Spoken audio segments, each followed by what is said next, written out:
ಹಲವು ದಿನಗಳಿಂದ ಕಲಬುರಗಿಯ ಅಶೋಕನಗರ ಪೊಲೀಸರು ಬೈಕ್ ಕಳ್ಳರ ಬಗ್ಗೆ ತಲೆ ಕೆಡಿಸಿಕೊಂಡಿದ್ರು. ನಗರದಲ್ಲಿನ ಬೈಕ್ ಕಳ್ಳತನದಲ್ಲಿ ಯಾರ್ಯಾರು ಶಾಮೀಲಾಗಿದ್ದಾರೆ ಎಂದು ನಿಖರವಾಗಿ ತಂಡ ರಚಿಸಿ ಕಾರ್ಯಾಚರಣೆ ಮಾಡಿ 3 ಬೈಕ್ ಕಳ್ಳರನ್ನ ಬಂಧನ ಮಾಡಿ 12 ಬೈಕ್ಗಳನ್ನು ಜಪ್ತಿ ಮಾಡಿದ್ದಾರೆ. ಕಲಬುರಗಿ ನಗರದಲ್ಲಿ ಕಳೆದ ಕೆಲವು ದಿನಗಳಿಂದ ಬೈಕ್ ಕದ್ದು ಸಾರ್ವಜನಿಕರಿಗೆ ಹಾಗೂ ಪೊಲೀಸರಿಗೆ ತಲೆನೋವಾಗಿ ಕಾಡಲು ಆರಂಭಿಸಿದ್ದ ಕುಖ್ಯಾತ 3 ಬೈಕ್ ಕಳ್ಳರನ್ನು ಬಂಧಿಸುವಲ್ಲಿ ಅಶೋಕನಗರ ಪೊಲೀಸರು ಯಶಸ್ವಿಯಾಗಿದ್ದಾರೆ. ಶಿವರಾಜಯ್ಯ ಹಿರೇಮಠ್, ಮಲ್ಲಿಕ್ ಅಲಿಯಾಸ್ ಮಲ್ಲಿಕಾರ್ಜುನ್ ಹಾಗೂ ರಜನಿಕಾಂತ್ ಜನಪತಿ ಬಂಧಿತ ಆರೋಪಿಗಳಾಗಿದ್ದಾರೆ.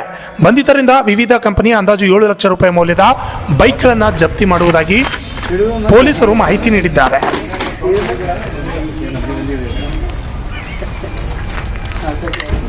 ಆಕಾಶಕರಿ ಗಾಡಿ ಹಚ್ಚ ಮಾಡೋದ ಸರಿ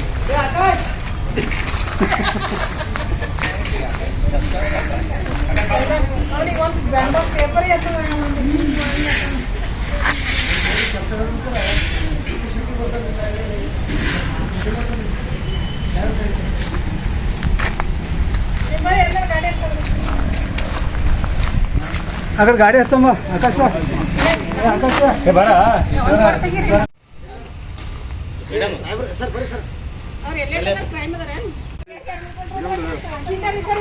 bureau report RJ32 Kannada news Kalaburagi.